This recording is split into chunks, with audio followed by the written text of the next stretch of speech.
ગુજરાતમાં ગત 2 દાયકામાં ન થયો હોય એ પ્રકારનો અસાધારણ કમોસમી વરસાદ આ વર્ષે થતાં રાજ્યના વિવિધ જિલ્લાના ખેડૂતોના પાકોને મોટું નુકસાન થયું છે।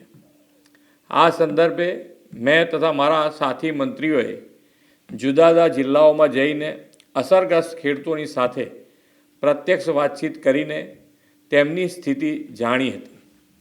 કુદરતી આપત્તિની આ ઘડીમાં ધરતીપુત્રોની વ્યથાને સમજીને રાજ્ય સરકાર પૂરી સંવેદનાથી તેમની પડખે ઊભી છે।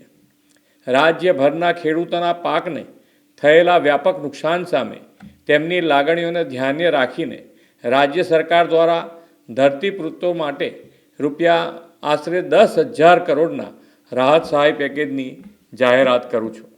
આ ઉપરાંત રાજ્ય સરકાર 9 નવેમ્બરથી ખેડૂતો પાસેથી ટેકાના ભાવે આશરે 15,000 કરોડથી વધુના મૂલ્યોની મગફળી, મગ, અડદ અને સોયાબીનની ખરીદી પણ કરવા જઈ રહી છે।